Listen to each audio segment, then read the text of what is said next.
As the battle with the Bone Devil raged on, the heroes found it cumbersome to keep up with its teleporting tactics and odd mid-battle ruminations. But the tide turned on the devil in the end, and it was struck down. Pressing forward beyond Yeagin's guard post, the heroes discovered an incredible space. A chamber filled with magma, powering some sort of hellish summoning circle.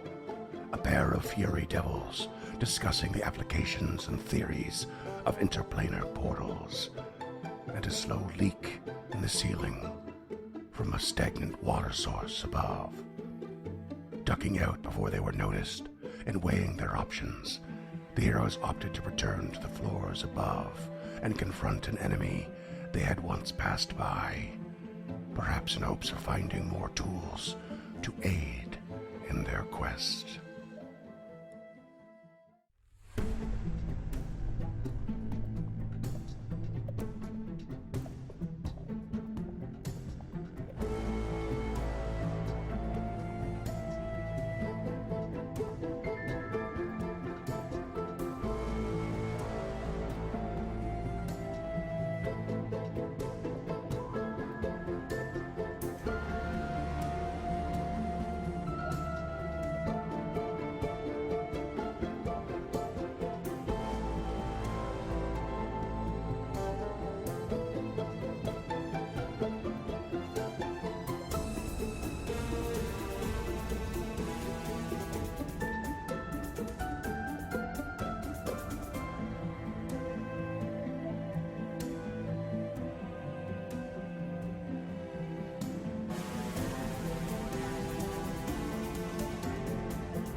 So you guys know I'm not one to shy away from my love of cartoons, and I've recently been revisiting a bunch from my childhood. Sherlock Holmes in the 22nd Century. I did a rewatch of X-Men because of the news that they're doing a continuation of that series.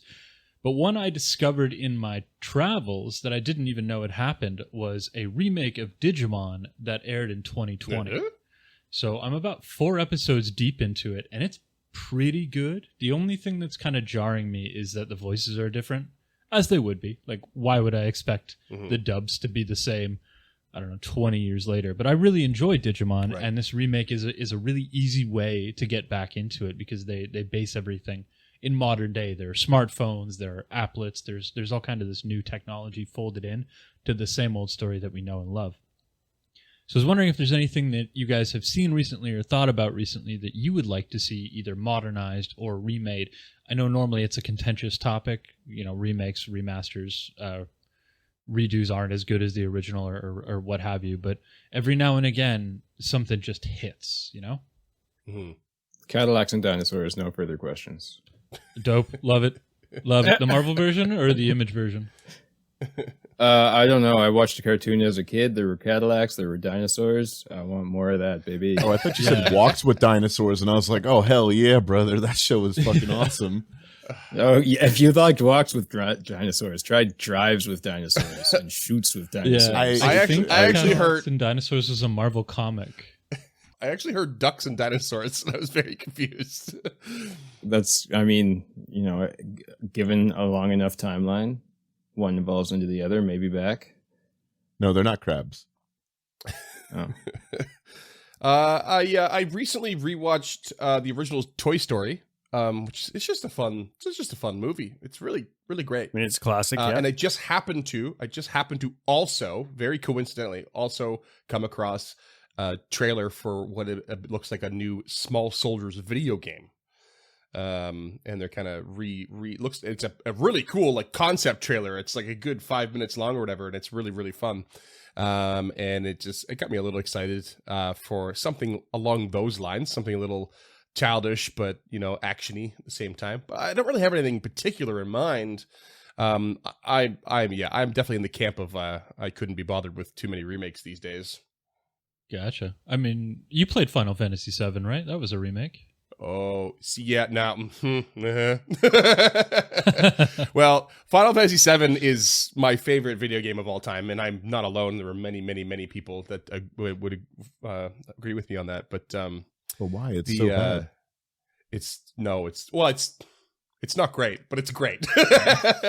But the remake was exceptionally well done, and they even like took some liberties in retelling their own story, and those liberties were not like terribly awful. They were, and they're kind of really compiling the story of Final Fantasy VII because it's had so many different games and things attached to it over the decades at this point. They're kind of like weaving it all in together now, and I'm super here for it. But that's a mad nostalgic value built in there for sure. Yeah, Like, I mean more that's than the only most. reason to remake anything. Now they needed to remake Final Fantasy: The Spirits Within. One day. don't get that Shots fired. I'm gonna hop in here, but mine isn't a game or a show. It's a concert tour. I want to see a modern version of the Family Values tour. Korn and Limp Bizkit. Roll through my town, please. That'd be wild. You can't tell me that wouldn't be fucking amazing. I got to see Korn and Disturbed once, long after they were popular, and it was a great time. I loved it. For me, they did remake the thing that I always wanted remade, and that was Dune. Ah. Oh, the movie. yeah. Right. Yeah. Like the 1980s. Still in Like I progress. know people love that, and I'm not gonna dive into hating on that. But the new one with Denis Villeneuve. Fucking Villeneuve? French last Yeah. names. Villeneuve. Villeneuve. Thank you, Villeneuve. Like just absolutely like crushed. Like I Oh, was it just fucks like, hard. yeah. And the second one comes out real soon, and I am very, very excited. Right on. Is it just a 2 or are they doing a third? Is there a cap? Like I think I know that there's they like might. 35 books or some shit like that. There's 6 books.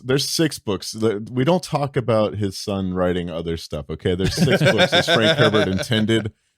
We don't go into the Butlerian Jihad or any of the other stuff. No, stop it. I know there's part 2. Stop it. HBO is picking up like a Bene Gesserit Sisterhood miniseries, and I think they might do a part 3, which would be into like was it Children of Messiah or Messiah of Dune? No, Children of Dune. Fuck, I can't remember right now. I'm such a bad fan. It's Children of Dune Use your and words. Dune It's Messiah. like Children of Dune. Okay, yeah. Right on. So those are good movies you'd recommend, even for like non-Dune fans like myself. Dune 1, yeah. Like I'd wait till part 2 comes out and just watch it all as Oh. one thing though. Yeah, I'm absolutely not watching just one movie. I've never read Dune. I don't know anything about Dune, and I watched the film and I did like enjoy it, but I also was not like raving excited. I was like, this is good. This is very well done, but I didn't get like a full scope of everything because, and I assume that's because I'm missing the next part. So Yeah. I'd have Um, trouble divorcing myself from like the book to be able to give the movie an objective analysis because goddamn, it's just one of the best books of all time. Yeah, it was like the first book that I distinctly remember reading, and this can get cut if it's too much, but I remember reading it in the closet while my parents fought and like just completely escaping into that world of like just everything, just like running away from my problems into that book. And like, yeah, so it has a lot of like very special memories for me. I knew someone when I was in Australia that did the same thing, but they would go into the attic and read The Lord of the Rings. Yeah. And I was brand new at this bar. Mine was the basement in the foundation. Yeah, I was brand new at this bar that I was working at. And I just moved to Melbourne, and I had randomly pulled out my tin whistle and just started playing the Concerning Hobbit scene. Like I didn't tell anyone that I had it or that I could play it. And like he just like nearly had an emotional breakdown. He like gave me a big hug and told me the whole story. I was like, he's like, and he thanked me up and down. I was like, wow, I wasn't expecting that. I just thought it would be fun. But hey, awesome. Accidentally really breaking intense. your coworkers. Yeah. You never know when it's gonna happen. Yeah. Just carry that tin It's a flute classic around. Irish move. It's, the old whistle. It really evokes. You got anything for the list, Duncan? Oh, Cadillacs and Dinosaurs. I wasn't kidding. Oh, right. It was just so good. It was in one ear, not the other. Yeah. I was like, well, obviously. I mean, that's a really good. As a fan of both the show and the comic books, that's a really good answer. And the video game, there was an arcade game. Ooh. Yeah, it was a. Yeah, it was kind of like a Contra style side scrolling shoot 'em up. Yeah. Yeah, really, really good. That's a deep cut. I really like that. I'll put that one on the fridge. Never Yeah, heard of it. It yeah. Again, very deep cut. Speaking of deep cuts, let's see how many deep cuts we can get on this Chandragal Behemoth. Hey. I heard he's Rare resistant James to segue. those. What was the joke someone set off, Mike? Speaking of big piles of or Crap heaps of being trash remade into- made Yeah. of Yeah, made of reconstituting recycled a bunch parts. of piles of smaller Yeah. trash into one big pile Right, of trash. but nobody had a bad answer. I know. that's I like true, my that's true. flubber joke. Yeah, Oh yeah, the flubber joke was good. nobody was The like Chandragal American History Behemoth. X. The Chandragal Behemoth should remind you of the Assassin's Creed series. Let's curb stomp this thing. It is constantly recycled and nothing really new. Okay, you guys are in position. Like I said, triangulated across the arena here. We are saying the floor is about 25 feet down. And we are... This thing is just sort of dormant on the arena floor. What is the plan exactly? I think at this point, you guys, if you need to, have like a single preparation option, such as if you want to cast a spell in preparation or get yourself into a new position or whatnot. But one thing per person, and then I'll cast Impending roll Doom on it. initiative. No, preparation, not hostile. Potato. Potato, tomato. Tulok is in the southern portion here, staring across eye level at all his allies across the way, and he withdraws the die from his bag. Oh shit! Oh, I was thinking about cracking a joke about whether or not you should throw that into the arena. Well, let's just see how fast it gets gobbled up. Amazing. Okay. Oh, I gotta get the die ready. Oh god, if we have to like go in after it Tommy Lee Jones style at the end of Men in Black, it's gonna be awful. It raises its head up and swallows a die. No. Can I put that? I want to put it in the chat for everyone to read, but I don't know how to put an item in there. It's the same as the spell. You click the Oh, the Picture. picture die. Yeah. picture. Ba-bam! For the listeners, the description of this is like 7 paragraphs. Like it's 3 full scrolls of the chat for me. It is It Yeah. ain't small. nuanced. I mean, it's unnecessarily long for the chat purposes. But let's see here. You're preparing the die, preparing to roll the die, Yes. and let's see what does Lump want to do? Lump raises a shield, but I am all out of preparatory spells at this point. I'm running on fumes and just have damaging spells. So Okay, you're gonna try and stay up top here? I'm gonna stay up top here for now. Mhm. Just yeah. I have a couple blasty spells I'd like to get off and not be close enough to be punished if it has an attack of opportunity. It might be able to reach Sure. me from where it is, but that's the current game plan. Krucka, anything? I bet you can guess. It starts with an R. It ends with an H. Okay, you're gonna rage the guy. And what about Glash and Azori? Glash is going to quickly cast the most important spell of all, Illusory Disguise, and turns into a red cap. Okay, Nice. I'm Smart. sure it'll be extremely helpful. he does look Azori? like a red cap. Yeah, I yeah. always said he was a fun guy. Oh. Izori, any options? I think she's already got her wand of magic missile in one hand and her rapier in the other. So I think she will sheath the rapier, ready an alchemist fire to throw. But if that's not going to count as the action, I think just a recall knowledge. Okay, little extra recall knowledge action. Will you roll me an occultism check or a religion check? But I know it's occultism. gonna be occultism. Nope, you got no idea. Action. No additional wasted. information available. All right, let's Let's do let's this. do this. Let me get the. Let's roll for initiative. Lump and Glash, what'd you get? Lump and Glash? Lump and Glash. Glash.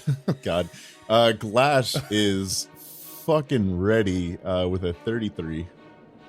Whew. What about Lump? And then Lump was less ready with a 20. And Kraka? Even less ready still with a 16. Okay.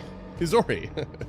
Izori would like to roll with occultism since her last action was to recall knowledge if possible. If not, stealth. Why not? Okay. Your benevolence has been noted.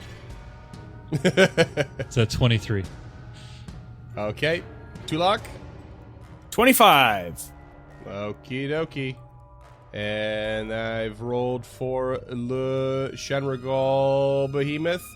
Let us begin combat with Glastrom Dur at the top. Glash is going to clap his little hands together, rub them, and then pull out one of his old teeth and cast Summon Fey, bringing forth a Tooth Fairy. A Tooth Fairy, okay. Hey, cute. Like The Rock? Dwayne the Rock Johnson? I'm not familiar. Well, Just so everyone knows, this is what Tooth Fairies remake look that like movie. You're not familiar with Dwayne The Rock Johnson. I'm not familiar with Tooth Fairy. I'm familiar with Never heard of them. Oh, these look like the Hellboy Tooth Fairies from Golden Army. Yeah. Yeah, they do. Yeah, the Tooth Fairies, these are terrifying. It's kind of fun. I mean, the whole concept of a You tooth can fairy also, is pretty fun fact, terrifying. you can also have a swarm of them. They look so happy though. They really At do. least they're enjoying They kind of themselves. just look like All right. one goblins painted beige. Does the pinky beige? Does the Tooth Fairy act? The Tooth Fairy will indeed. I can't control the Tooth Fairy, so Oh yeah, give me a sec. I had to import a new yeah, no problem. token here. Okay, everyone's a no. You mean you're not ready with that Tooth Fairy token on the fly for the druid that we picked up? The Tooth Fairy is going I don't have Glastrom Door's murder box like I have Tulak's. the Tooth Fairy. I would have liked to summon it in range to already be striking this. Sure, thing. that's fine. I just dropped it wherever. Yeah. So And then it's Wherever going you to want. make a pliers attack and try to. That is a 19 to hit the creature. that will not hit. I'm I didn't afraid. think so. And then we're gonna go ahead and just try one more time. There's a 20 on every die. Nope, that's an 11. To be fair, it's probably pretty hard to find the mouth on that thing. Yeah.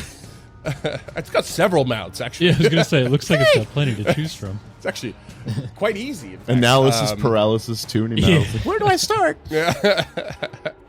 All right, little Tooth Fairy now just kind of like running up and trying to pliers this this behemoth, Yep. and it just begins to slowly stir, and will, in response, throw it a little fleshy slap, as it's called, at the Tooth Fairy, All right. Num num.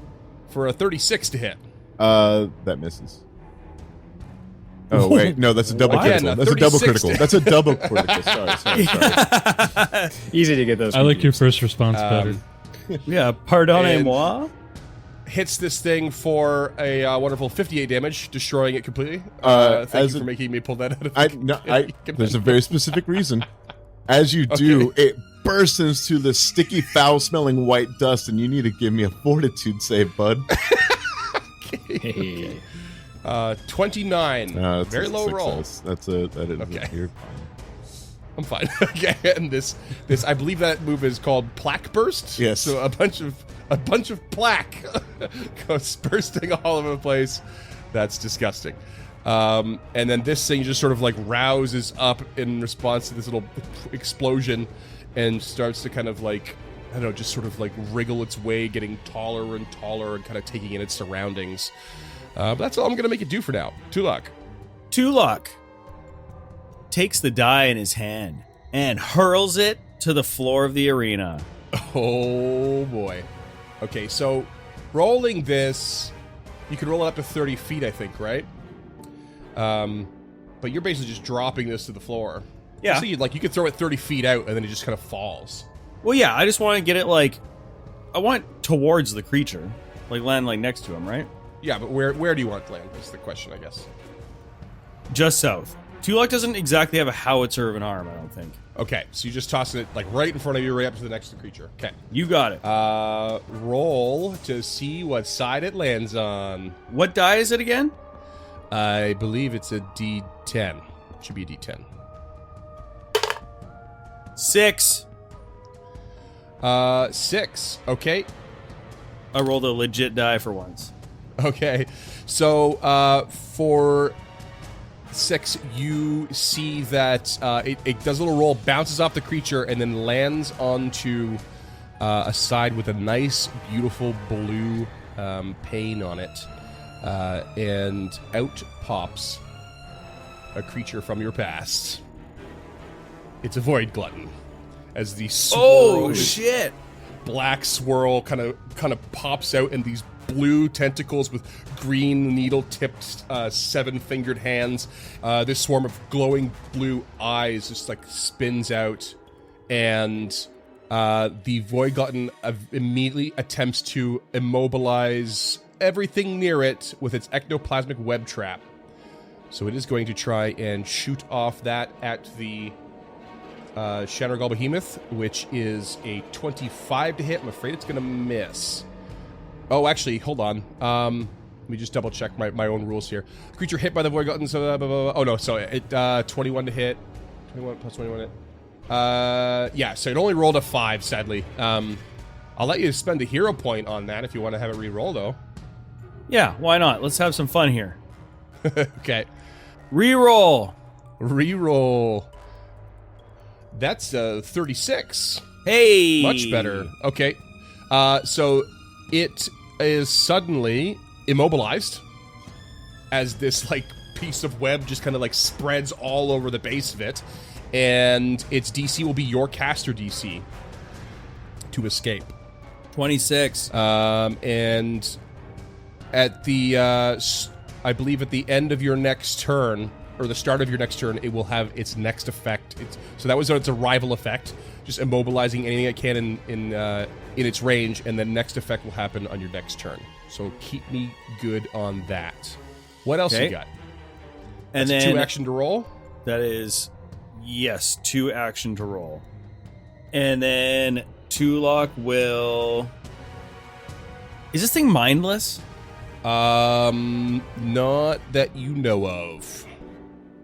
So Tulok looks at this creature and says, "For hundreds of years you've been dormant. Today you rise again, only to fall to our blades and our weapons and our magics. Should have just stayed down." And rolls a 30 intimidation. Shit. 30 intimidation. Okay, and that's against my will DC. That is a success. You have frightened this creature. Oh, actually, you take a -4 to that, probably, because I don't think you speak the same languages. I speak Abyssal, Aklo, Common, Elven, Infernal, and Necral. Wouldn't you know it? This one speaks none. So, 30 minus 26. 4 is 26. That's actually a meat to beat. Hey! You just toss this thing, all of a sudden this monster comes out, webs it, and you're just like hollering down on it. It is a feared. Izori, what can you add to the debuffing process here? I know you got something. Izori's actually going to stick out of the debuff game for now and just use that Wand of Magic Missile level 2. And just consume her Okay. turn with that. So you get 3 missiles off, all 3 actions? So it'll be 5, 4, and 3, and free action. She'll drop the wand, very like behind her, not in front of her. Okay. Not over the edge, is what you're saying. Exactly. Yeah. Gotcha. It bounces off the stadium seating and falls into the arena. GM Fiat, go. Lump. Lump is going to contort their face into a hideous scowl, and you just hear rumbling inside them as their bones seem to shake, and they cast fear on the creature. And so I need a will save. Okie dokie. Will save incoming. Not great. 20. That is a failure, so instead of frightened 1, you become frightened 2. Okay. And then last action, going to go ahead and raise that shield again. We love shields. All right. And that brings us to Kruka, who is pre-raged. Pre-raged and just in range to toss a light hammer Oh, just in range, eh? for a 25 to hit. He's a free rage orc.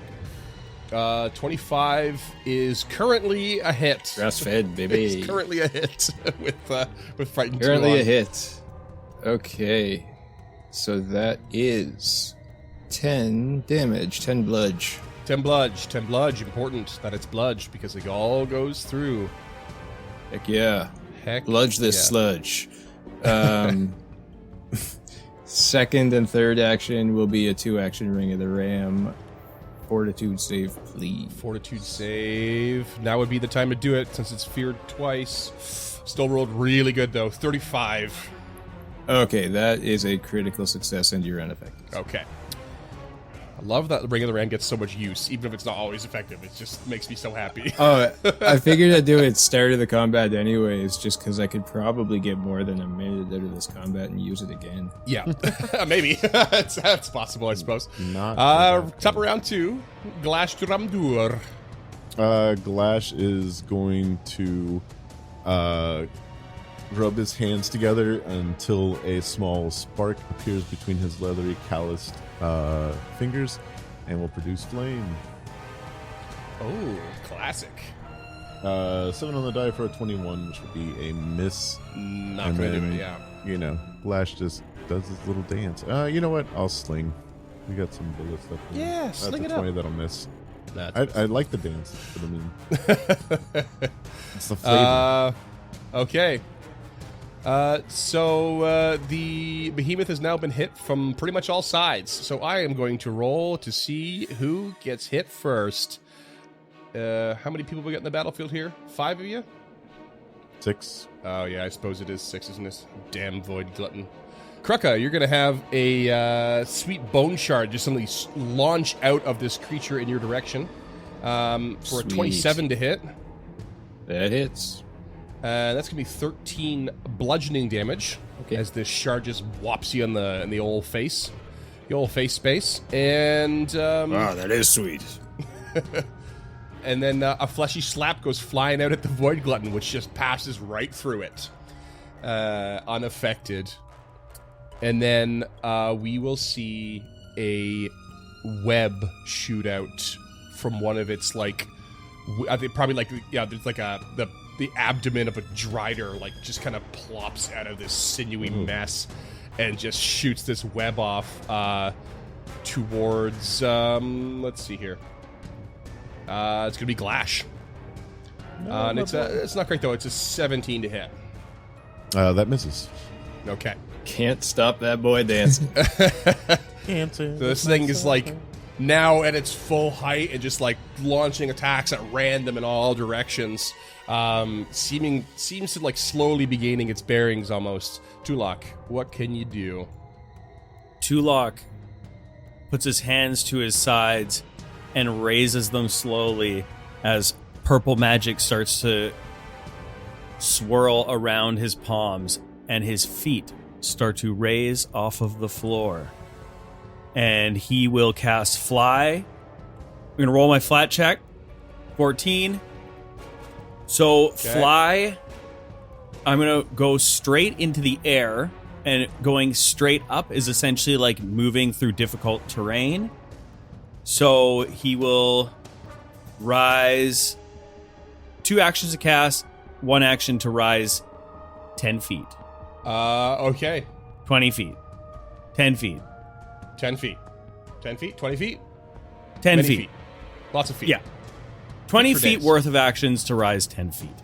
Okay. So you have cast Fly. You are now flying. This is the first time anyone's seen this, I think. That's right. So You just see him with suddenly his Tulok's- hands at his sides, just raising up above the floor. All right. That's 2 actions and a move. That's 2 actions and a move. And now, don't forget Mr. Void Glut. Yes, Mr. Void Glut. What does the Void Glutton do on the departure? Don't glut This shame is him. Going to be, where I just had it here. Here it is. Departure. Fearful Strikes. The Void Glutton bestows its Fearful Strike ability upon you and your allies for 1d4 rounds. When you damage a creature with a melee strike, The creature must succeed at your will DC or become frightened 1. Jesus. It's already frightened now, and actually it just failed its will save for its frightened to drop in Azori's presence.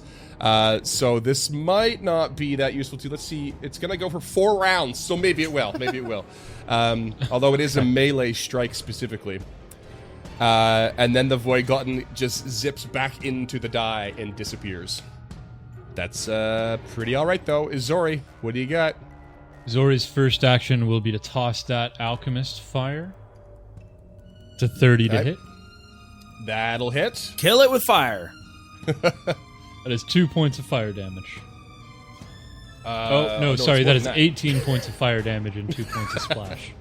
That's a 2 little points better. of splash. Nice. There you go. That was a And- moderate. And That's, 2 that's persistent. good.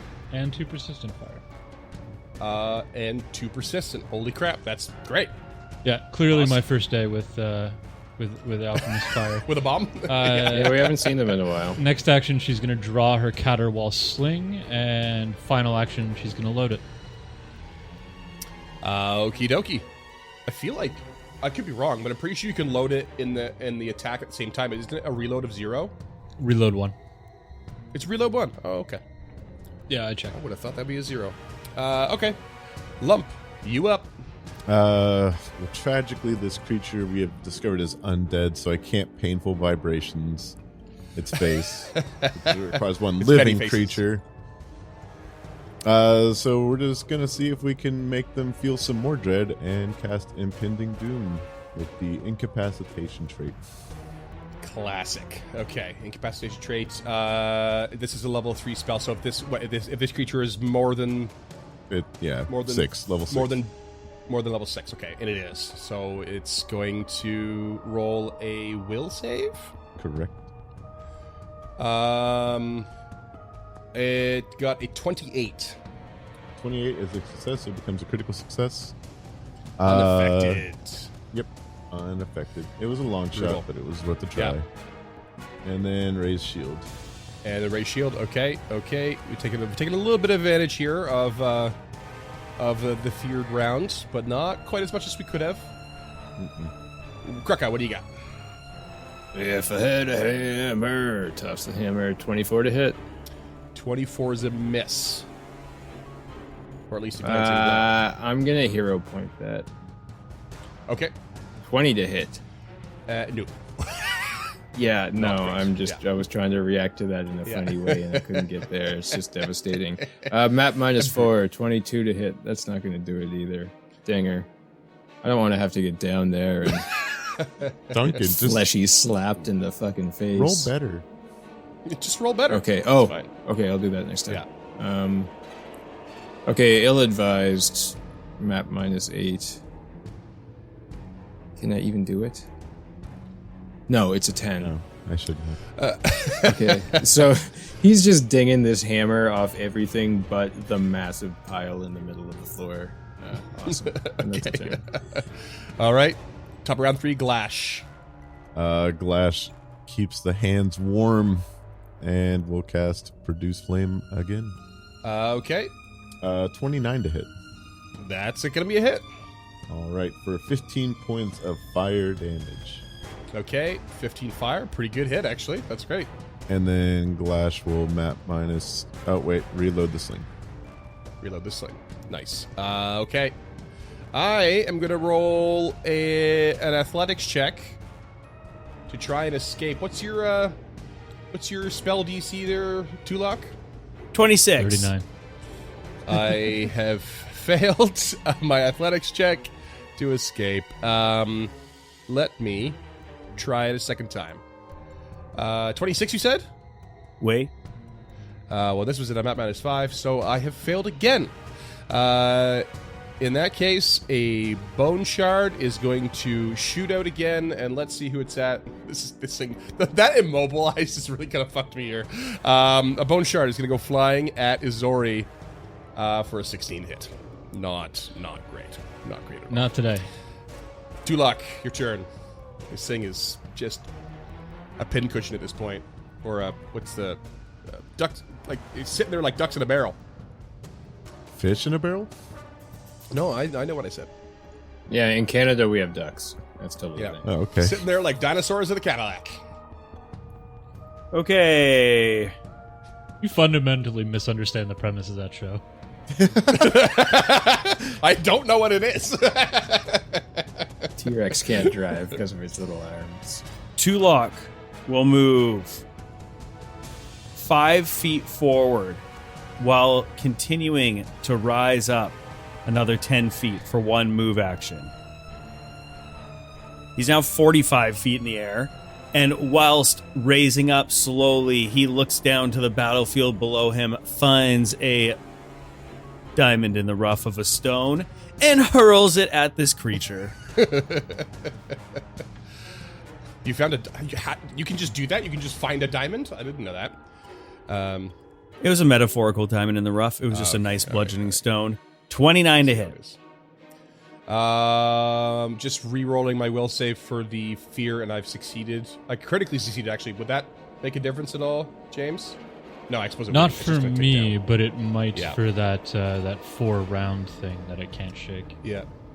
I also need to take 2 persistent 2 fire.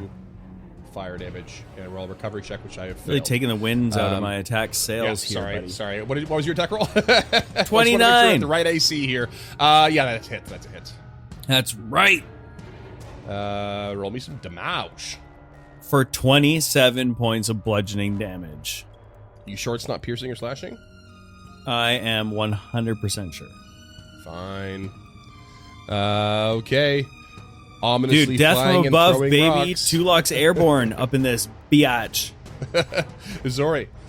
Zori's first action will be to attack with the Caterwall. That will be a 20 to hit. That is a miss. I'm gonna hero point that, I think. Sure. Got a wall sling. Go. That's a 1, so that's a 16. So that's not gonna do it either. Nope. Okay, so she reaches up to the sling, undoes its cord, and begins to whirl it in a circle. Yeah. Pointed at this this thing. So this has a once per day 2 action sonic effect. So each creature in a 30-foot cone, which I put conveniently on the map, takes 46 sonic damage with a basic DC 21 Fortitude save. So please make that save. Fortitude save. Okay. Yep. I've got a very good fortitude here. Then I roll pretty shit though. 24. 24 is a success, so I believe that's half damage at 9. And that'll 9 be it. sonic. Okay. Nice. All right. That's not terrible. Lump. Does she have to use an action to put the sling back together? It doesn't say so in the effect. No, I don't think so. Okay. I feel like she could I probably think it's- just grab the cord and load it all in the same action. Yeah, it's like you Yeah, you pull think that'd be a a part of white loading thread it. free. Yeah, I would say that's fine. Lumpy baby, what do you got? Lump raises their arm, their fingers crackling with fiery, holy energy as they point it towards the behemoth below them, and they cast Searing Light. Searing light. Okie dokie, smoky pokey. That is a 29 to hit, Uh-huh. and it is going to be 30 points of... Oh, wait. It's going to be 11 points of fire damage and 19 points of good damage. Which I don't Okay, think and you take. the good will not go through now. Yep. That could have been awesome. A tragedy, to be sure. Hey, and, a little bit at a go ahead time. and get that shield back up. Okay. Krucka. All right, if this hammer toss doesn't work, then there might have to be some stairs to use here. Oh, a 32. Thank you. Yeah, that'll do it. 12 damage, 8 bludge, 4 fire. Cool. Map minus 4.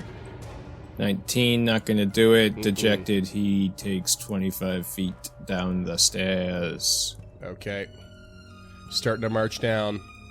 Glash. It's less of a march and more of a trepidatious tiptoe.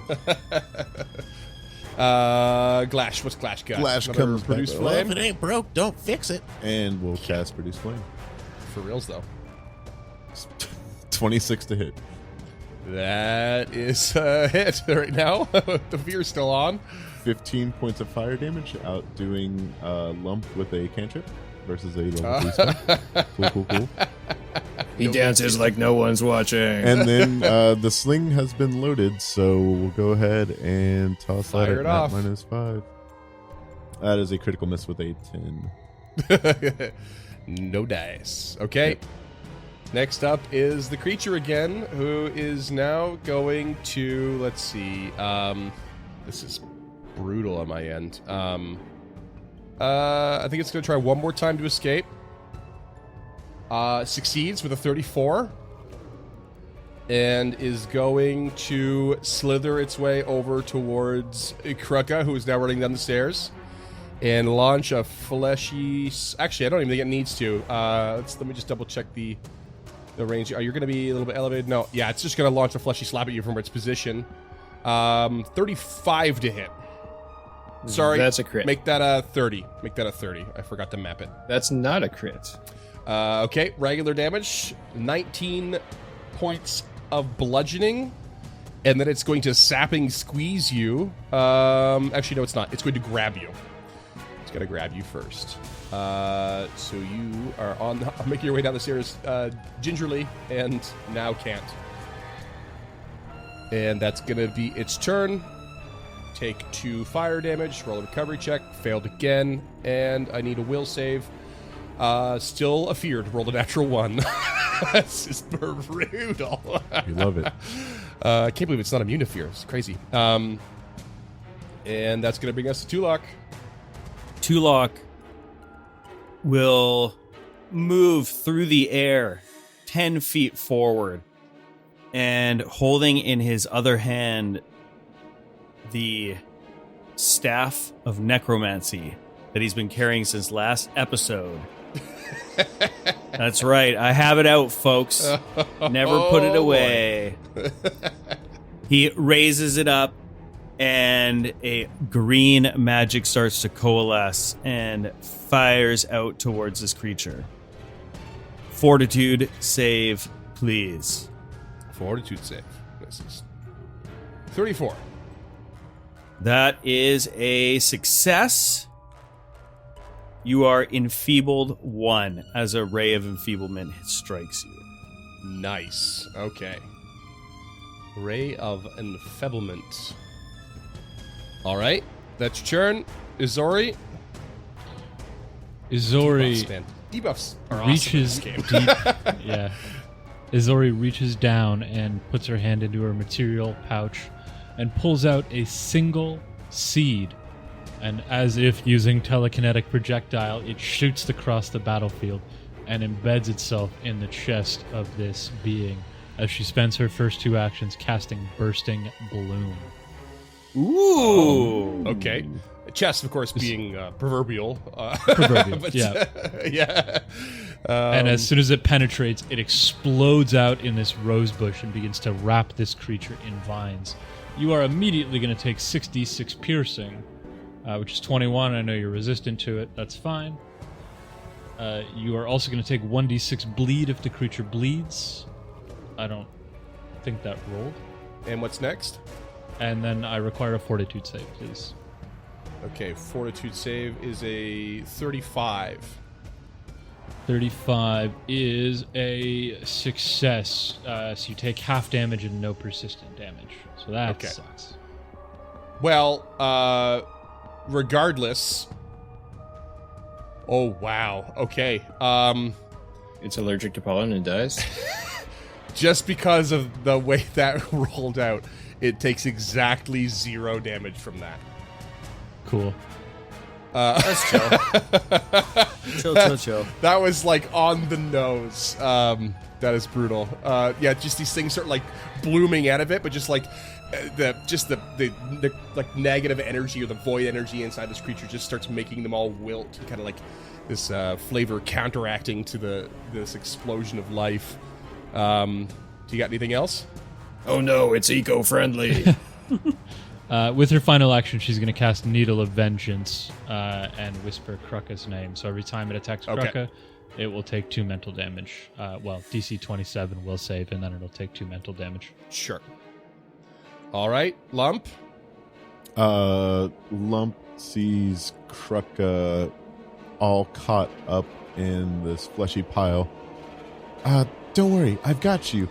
And then reaches into their own stomach, pulls out their guts, and throws it over the side and climbs down. As they use inside ropes. They've got this. Did they Holy use crap. their inside voice when they were yelling at Krucka too? Krucka, just so you know, I've got your back, bud. And yes, so Really I would- looks like it. Literally give you pull an out your own athletics check. guts. Yep. Create ropes. 50 feet of To rope. climb down. Mhm. Is there anything else you need to do, or you do athletics check to climb Climb down? check to climb down. I rolled a 2 on the die for a 21, but climbing a rope is a DC 5, so that is, or 10? You're all right. Yeah, critical success, so I think I can get to the floor. No, I am 10 feet off the ground. And so I'll use one more action to do it again. And I am now on the ground right to the north of the creature. Okay. Krucka, you're grabbed Krucka, by a so- big piece of this fleshy bit from this Slapped and grabbed fleshily. Will unarmed strike to get out of the grab. Fucking 4 on the die for a 22.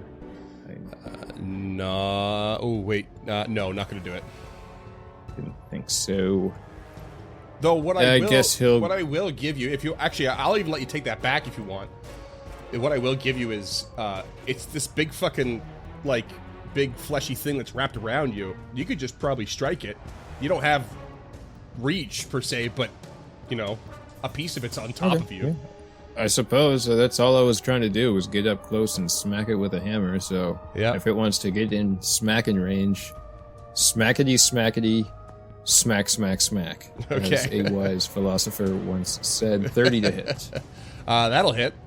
16 damage, 12 Okay. bludge, 4 fire.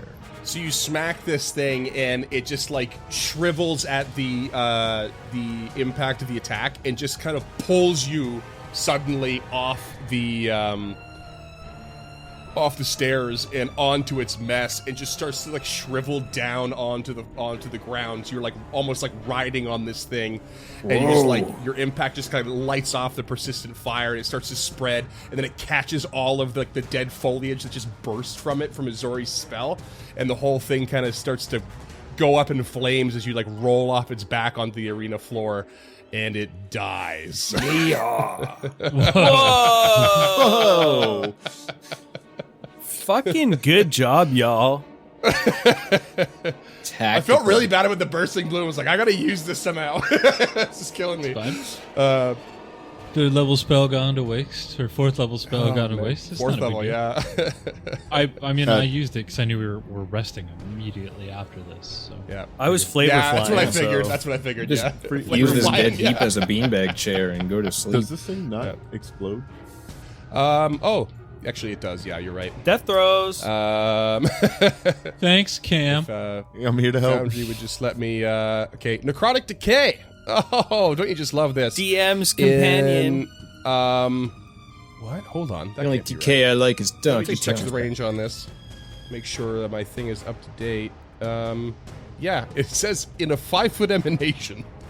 So, Krucka, roll me a save. Roll me a fortitude save. Okay, at least this is my highest, and I've got Juggernaut, so 20. 20 is a fail. So you're gonna take as you're rolling off its back, and like the fire is like kind of bursting out of like these like seams that break open, and this like noxious gas comes out, the fire goes off, and all this like void energy kind of just dissipates out with all the fire and the burning vegetation, and you're gonna take 32 points of void damage as you roll off the back of this thing. So he will basically come out of it like Tommy Lee Jones, covered in like a bunch of goop and it. Basically. I think it's dead. Just like you didn't want. Lump shoves their guts back into their belly, pats it.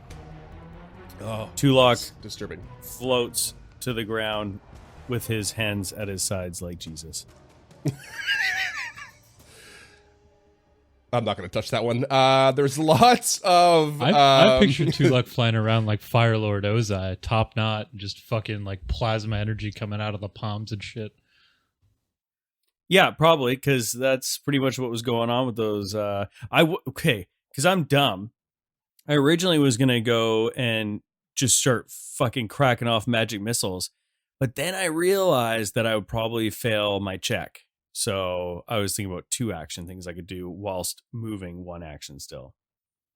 So as this thing settles and the sort of smoke it dissipates, and you find yourself looking at this pile of ridiculous amalgamation of corpses and disgusting things, you of course see no small amount of sort of piled together pieces of equipment and weapons, and there's like a broken glaive in there with the whatchamacallit, the Drider body, and there's like a busted sword and all these things. And you sift through and you find a couple of things that appear to be relatively undamaged, given what they were floating in all this time. There is a pair of gloves that appear to be magical. There is a large ram's horn. There is a hand-carved wooden full head mask that sports several holes along each side of the face.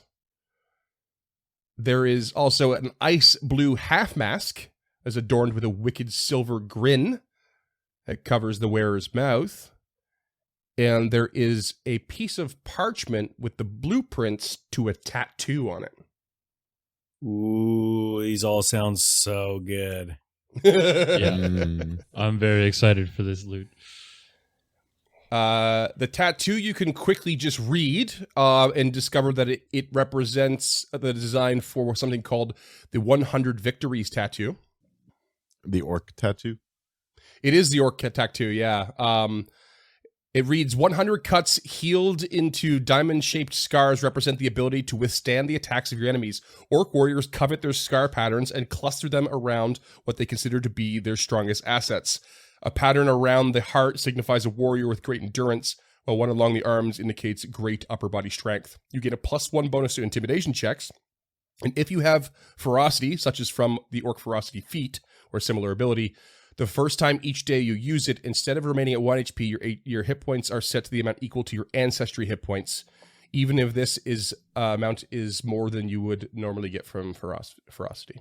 Ooh. Neat. So for Krutka, it would be Interesting. on his forehead for his mighty wit. Yeah, like his back or some shit. It says Nice. SMRT across his forehead. Yeah. Yeah.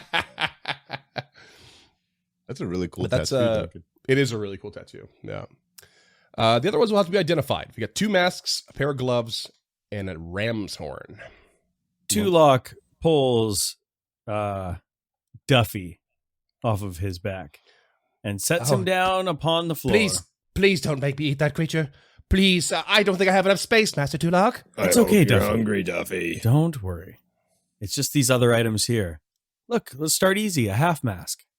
Oh, it doesn't look very clean, Master Tulak. Eat the mask, Duffy. Oh, okay. Tulak rubs a little dirt on it, then rubs it off on his cloak. You'll be the belle of the ball, Duffy. Thank you. Thank you very much. And taking the half mask first, there appears to be no discernible speciality on this one. Also, sorry, before I forget to say this and really duff this thing, I pick up the die. Ah, good choice.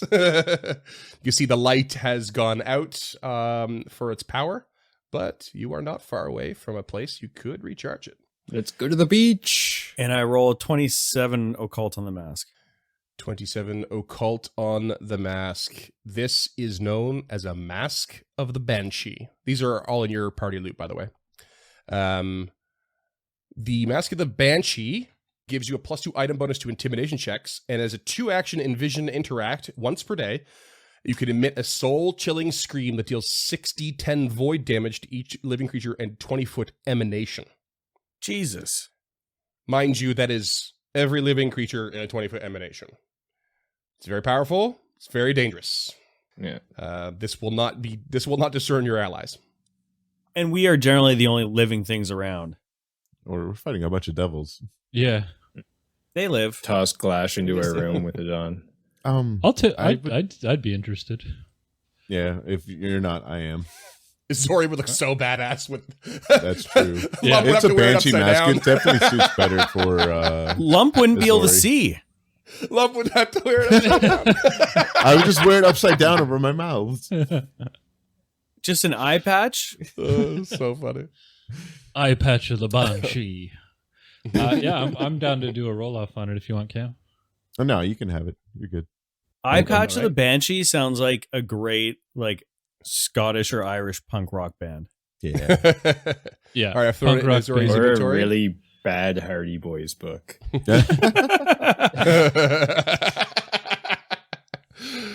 All right. What's next? The other mask? Sure. No discernible effects on this one either. In fact, it's going to be for all of them. They're all the same. 25 occult. 25 occult. And a 30 to aid. Yep. This is skittering mask, a greater skittering mask. Ooh. The It first turns you time into a each day. Skittermander. Shout out. Shut up, Bones. Shout out Bones. What was your ship called again? The ship. Oh, I don't remember either. Wasn't No, like neither the, do oh, no, I. you had the Golden Bones something or other company. Was your I don't know, Starfinder? Oh, Go. God. Yeah, that's a lifetime ago. Yeah, seriously.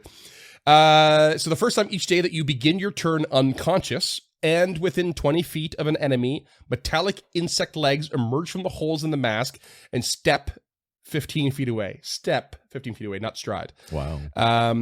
Away from the nearest enemy, dragging your body along with the mask. For 1 minute each time you begin your turn unconscious and within 25 feet of an enemy, the mask steps 15 feet away from the nearest enemy again. An ally can signal the mask with a single action, which has the auditory and concentrate traits. If the mask hears the signal, it attempts to move towards that ally when it steps from the nearest enemy. If more than one enemy is equidistant, the mask steps away from one of them at random. The mask possesses no special senses and does not react to hidden or undetected enemies, nor can it distinguish that a creature not acting openly hostile is an enemy. That thing is so fucking weird. It's so fucking cool. It's Just so dragging cool. your Just unconscious drags- body around yeah. by the face. Dragging your ass all over Crockett the gets place. knocked out after ferocity. I mean, given my first little troubles in Otari, dwarf getting eaten by a crocodile incident, that still scares me to this day. That sounds really, really attractive. Go for it then. I don't really, actually, probably don't really want it that much right now. Okay. Because he's pretty full up on invested items. And I was to we're say, pretty like, good right at not now- sleeping in dangerous places. We're looking at a lot of like really close to maxing out in the invested items, which is kind of not. You kind of have to start picking and choosing what you do and do not want to wear. I don't need it. Let's see about these gloves. The gloves. So no one's claiming the mask. No. No one wants to live. Gotcha. Roll me a check on the gloves. What was the check? Any of them? Oof, not so good. 22 for me. No, you're not sure. How about a 32 from Kreka? Oh yeah, you can use crafting for this, can't you? I forgot. Sure can, bud. Yep, that's these are gloves of storing. Nice. What? So, like, you store stuff in the fingers? Mm-hmm. Yeah, I think.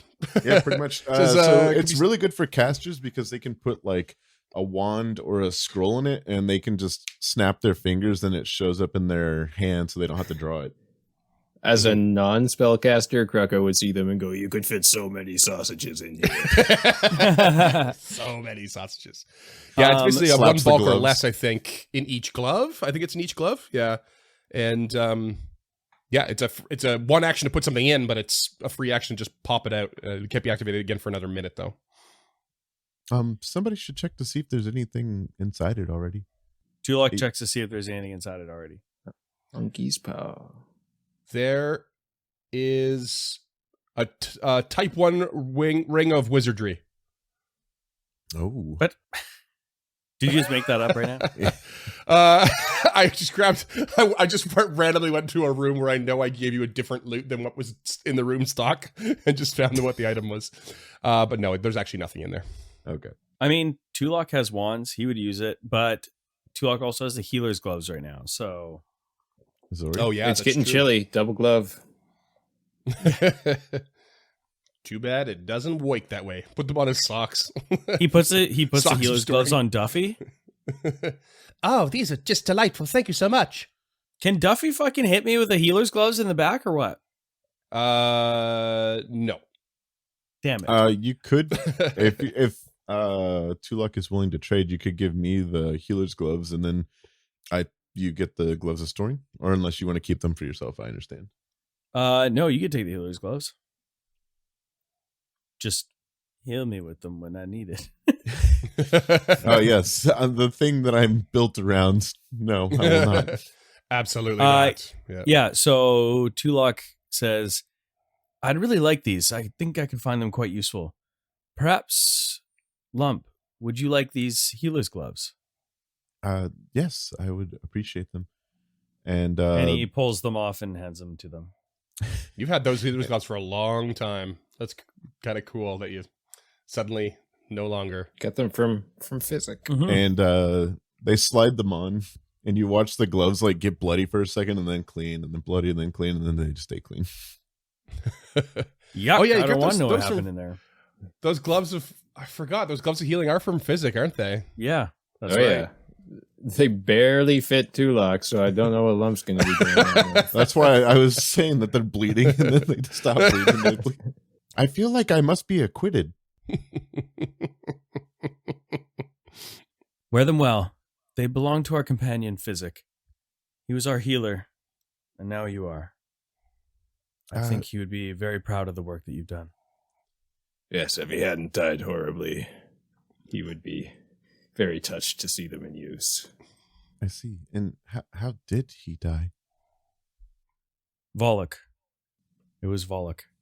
I believe I've Oh. spoke on this before, taking Yes. 2 of our allies thus far. I hope we meet him soon. As do I, but he has bested us twice, and I hope it not to be a third.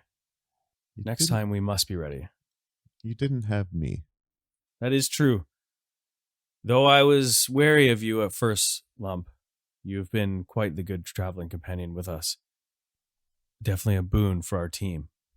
Thank you. And you see Lump, his big eye just start to moisten a little bit.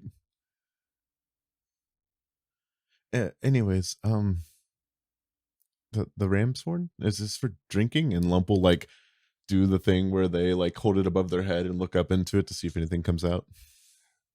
Yeah, you hold it up, and it just seems to be like.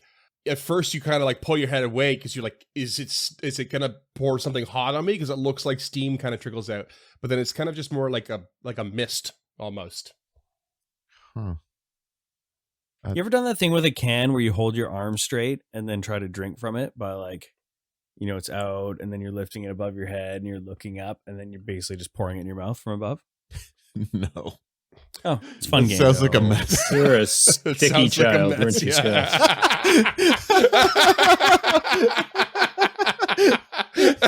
Scott's parents come home. There's just 6 cans laying around him. Soda everywhere. Scott's house drawers was always the top was mop, always mopping. Surge Cola. Drink it with a straight arm. It does appear to be magical. Tulok, if you wouldn't mind taking a moment. Duffy? Looks like a drinking horn to me. What's it taste like, Duffy? That's not what I asked, Duffy. You didn't ask anything. You just said Duffy. You know your job. Oh God, I have to eat another thing. All right. Just lick it. Don't make me lick your horn. no. Please don't make me. Duffy. Christ. It's a horn of plenty, Duffy. It's a wonderful no. It's a venerable cornucopia. Oh. Shout out that My card. neck Dominion. hurts. My neck hurts from laughing too much. James is shaking his head, but I can see the smirk on his face. There's no discernible advantage on whatever. Blah blah blah blah blah. Natural 20. Can we for our next campaign? Natural 20. This is a horn of fog. A foghorn. And you notice now that it's decidedly not made of fog, unlike the tin whistle made of tin. Yeah, basically tiny droplets of water and a whole lot of condensation will kind of glisten out of it and perpetually. And it's a 2-action interact once per hour. You can activate the horn by blowing it deeply into it and causing it to issue forth a low blast and cast a 2nd level obscuring mist spell. You can dismiss the mist at any time by blowing a 2nd note on the horn using an interact action. Awesome. Yeah, anyone? Whoever's first through the door should take that. All right, I'll take it. That is a real solid prep the encounter kind of attack. Yeah. Was there anything else that we wanted to accomplish today before calling it? You said something about an aqueous beastie? Yes, but perhaps we should rest before we take that on. I'm thinking that we also could go recharge the die first. What if we went to check on see where it is? Maybe we can get a visual of it and then use that as the basis of some research during our rest to learn more about this creature before we go at it. Deal. Smart. Just one quick thing. I know the tattoo's probably going to go to Kreka here. We have to get someone to tattoo it on him. But everyone does have some room for investment. Is no one actually going to wear the skittering mask? I don't have any Just room seems- and I'm already wearing a mask. Yeah, you're wearing a mask, yeah. I'm wearing a mask as well. Tulok doesn't want Are to you? wear a mask. What's your mask? Okay, Kreka will Oh, you wear have the the demon mask. Yeah. Kreka will wear the mask? Yes, All right. begrudgingly. Just seems like a total waste if you have space. What's the next step then? We're gonna go scout out the aqueous beast, and so that we can try to make some knowledge checks and then rest. It sounds like. Yeah. Let's go fishing. Tulok puts the wand of manifold missiles in his hand, and then it disappears into the glove. All right. Nice. Didn't know you could do magic. It is but an illusion. So I've brought you up to, or down to the labs level where the cave is. You are able to sort of see the lake from the transparent wall in the circular chamber that goes up and down. You also may remember that there was a sort of catwalk hallway of sorts in the cavern with the transparent wall as well that you could kind of look down through, which is where you originally had discovered the underwater sort of lake.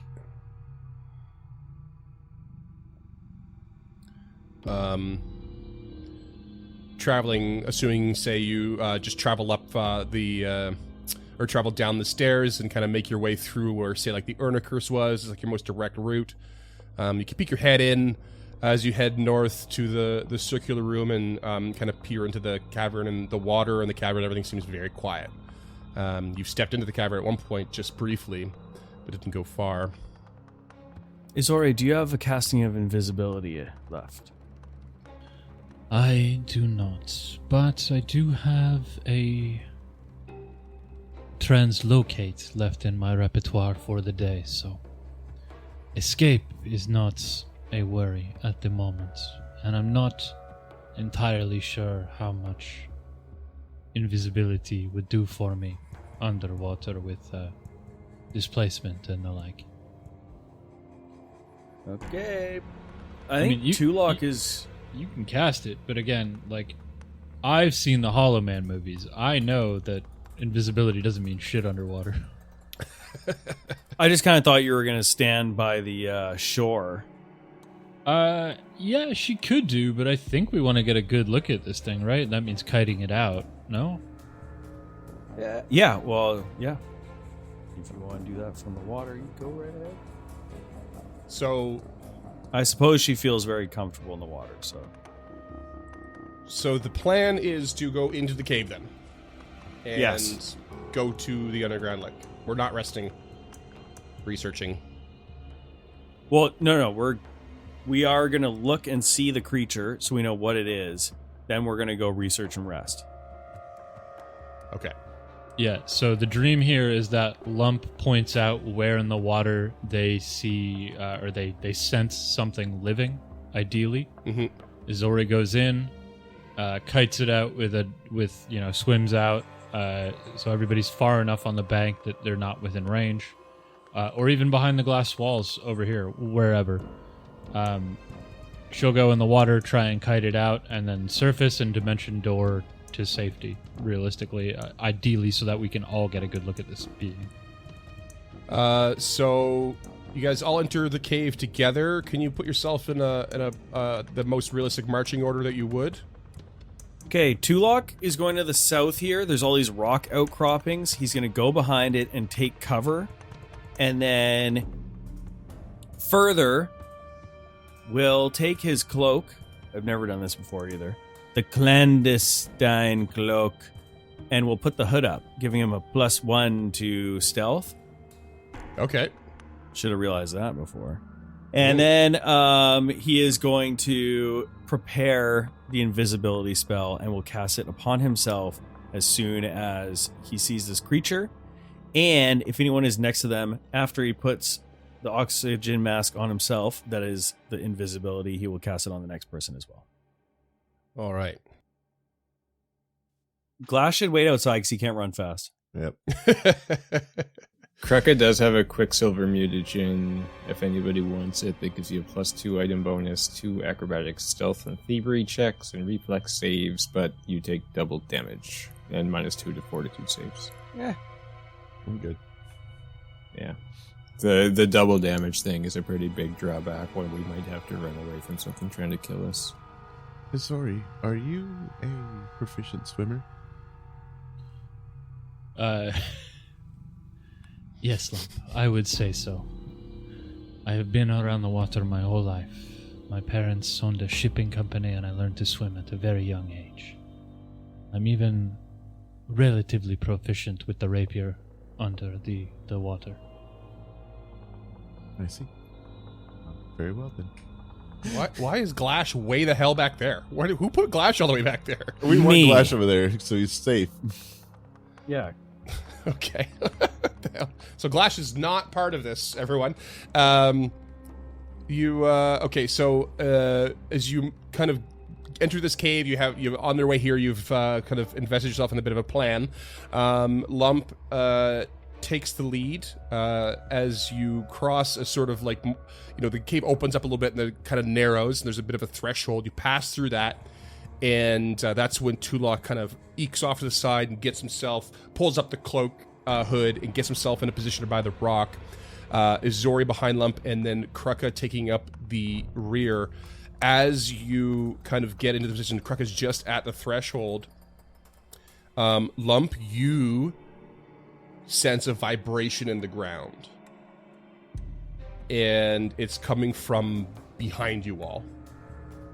And just as you register it, Krucka, you kind of like just suddenly stub your toe, like just toe. lightly on a rock you didn't see, and you look down, and it's not even quite a rock. It's like a rocky spike that has come out of the ground all of a sudden. And you look around, and there are several of these cropping up all around you, and just behind you, as this creature suddenly just emerges from the ground right on top of Krucka. Oh. Son of a bitch. This like Fucking humanoid gorilla with crystals shape, like growing yeah, out. it just like climbs out of the ground. It's like hunched over, fist down on the ground like a gorilla, and it's just covered in rocky spikes and this leering, like glowing white eyes. And we're gonna roll for initiative. Stalag tight, man. This stalag might be the end of us. Yeah, there's no good ones. Let's go. I see Glash on the field. I just want to make sure that he's not actually there, or else I'm rolling initiative. Please. No, he was you there. Put him way back there. That's where I put him. He's Yeah, not well, there. he's just not in Or the he's not in the initiative combat. tracker, Yeah. Okay. He probably doesn't know what's going on. That's fine. Let's go with Krucka. What'd you get for initiative? 29. All right. Izori? 24. Tulak? 33. 33. All right. And Lump? I think I have the highest perception in the party, but I cannot roll above a 4 on initiative, so I have a 20. Okay. Suddenly you just hear this, like, rumbling, like, crackling of rocks just, like, behind you, Tulak, around the corner, and you catch this glimpse of this, like, monstrous earthen creature. What do you do?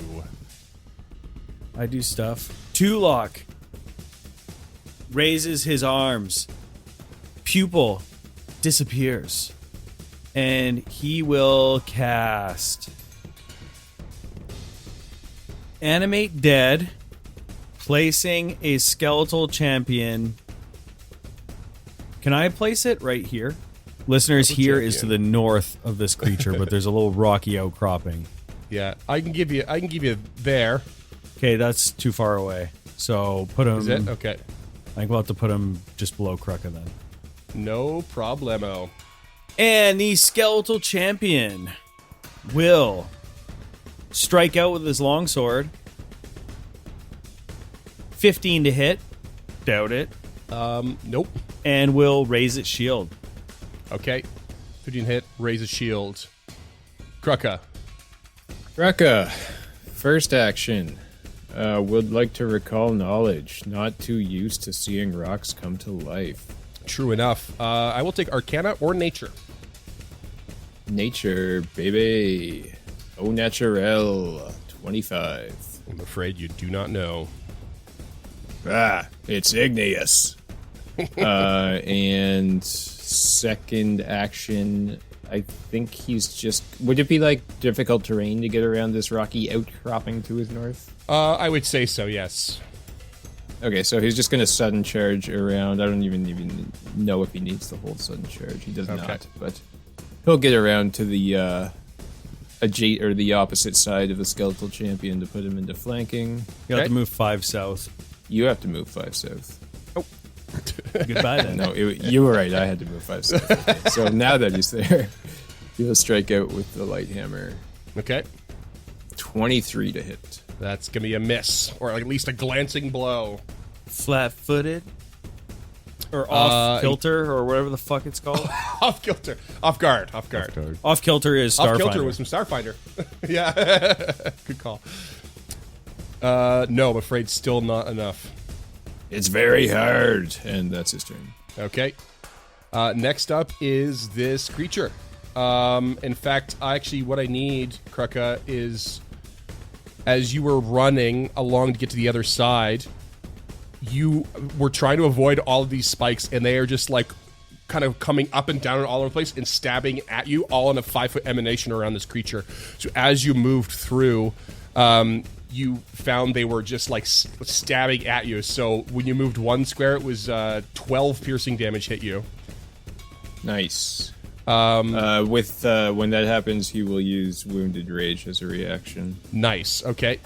But sadly, as you moved further squares, they keep stabbing at you. So you can take another 7 Getting angrier and angrier. and another 5. Okay, Jesus that's Christ. 12. Does that trigger an AOO? No, it's an aura around this creature. Yucky. And now this thing is going to punch at Krucka with a 25 to hit. Meat to beat. Meat to beat. Okay, Krucka takes 16 bludgeoning damage, and then it spends an action, also pushing you 10 feet, and you only have 5 feet room, but you move back away from the creature, out of the aura, and up against the wall behind you.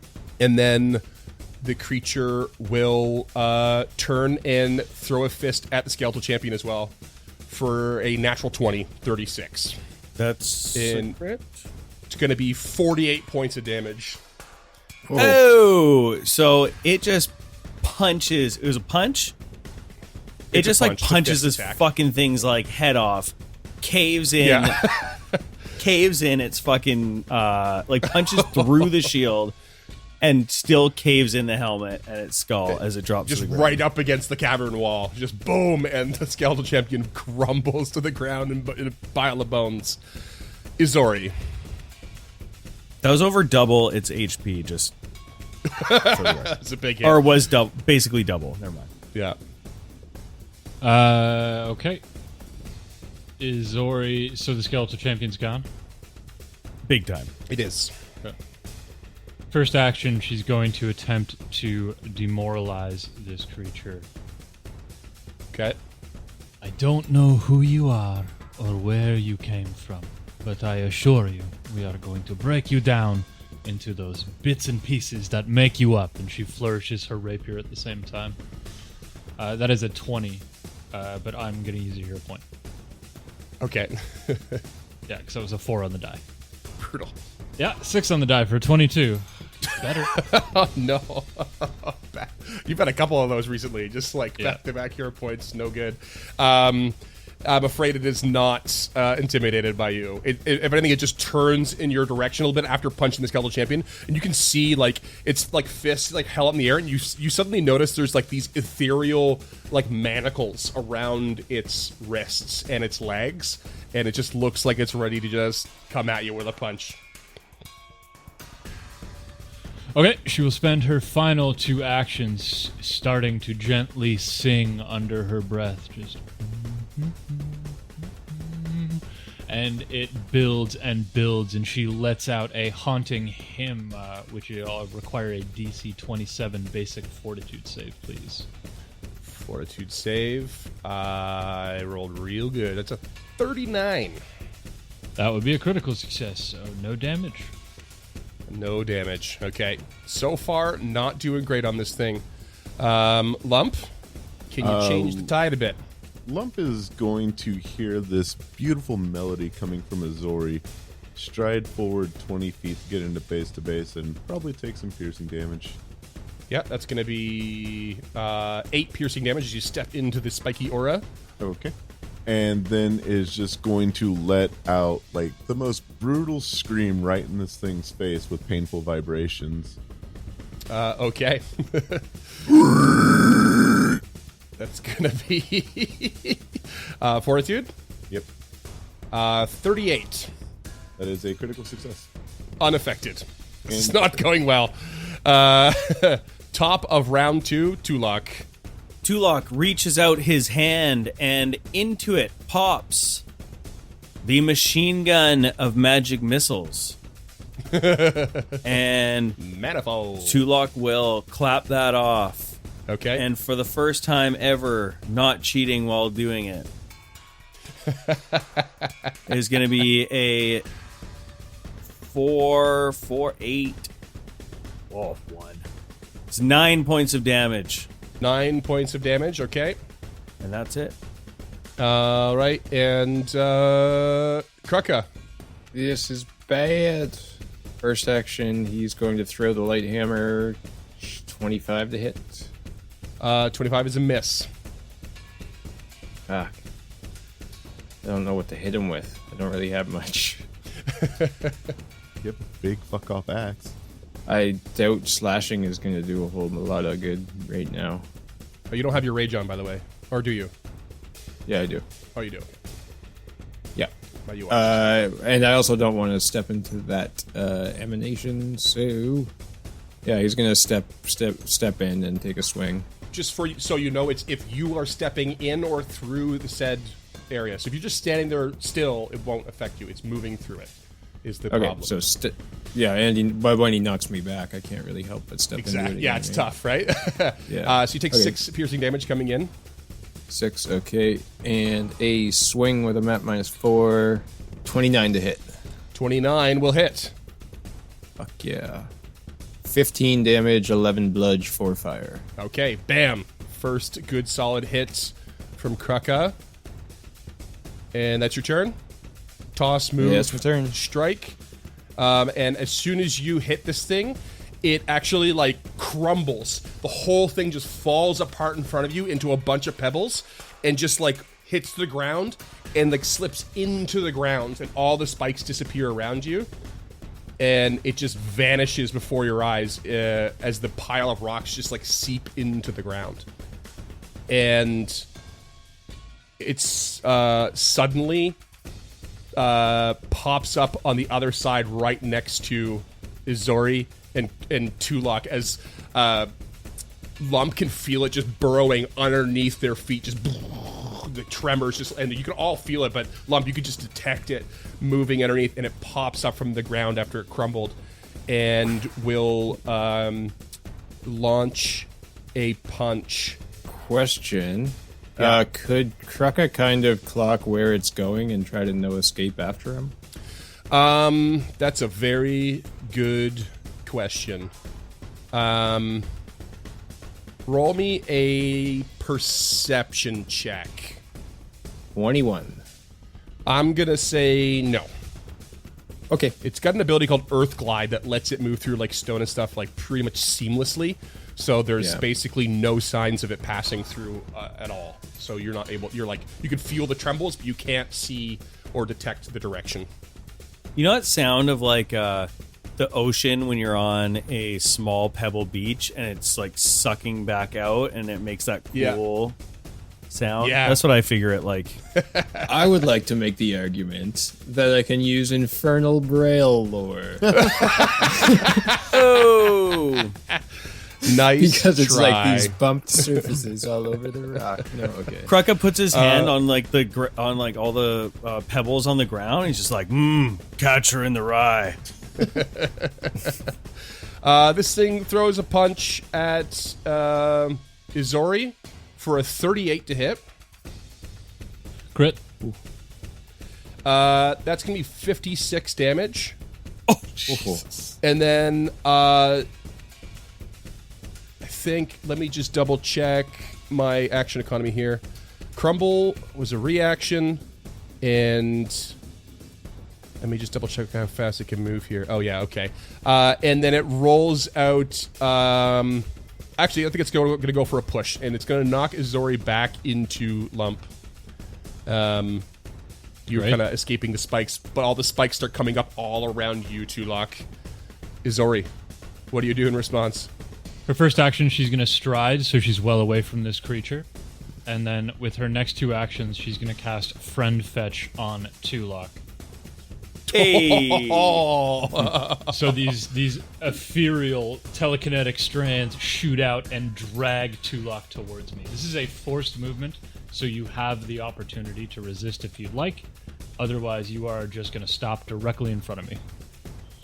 I will ride the ride. Okay.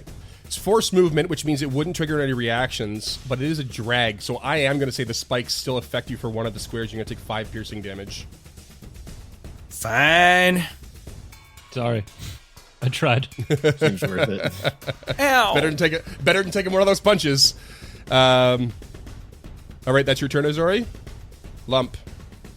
Lump is, let's see, turn order.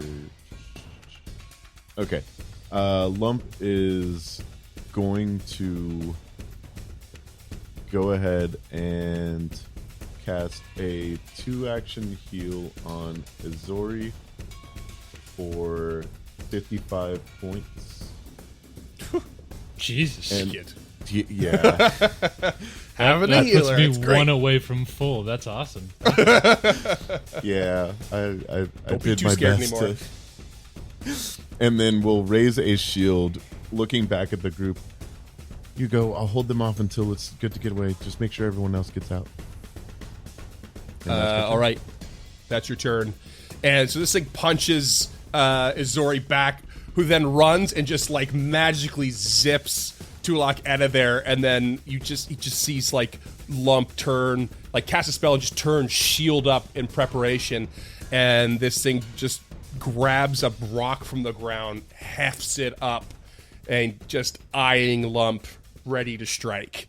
And that's what we're going to call it.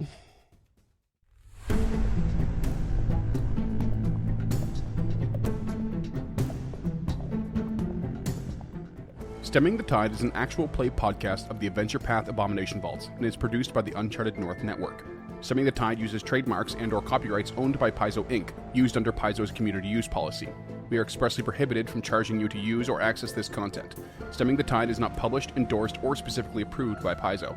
For more information about Paizo Inc. and Paizo products, visit paizo.com. Music is composed by Will Savino and artwork by Greyhood. Stemming the Tide is recorded remotely using Foundry Virtual Tabletop. If you wish to connect with us or support this project and projects to come, we can be found at unchartednorth.ca, patreon.com/unchartednorth, and on all major social media platforms. Links to all credits can be found in the episode description and our website. Thanks for tuning in.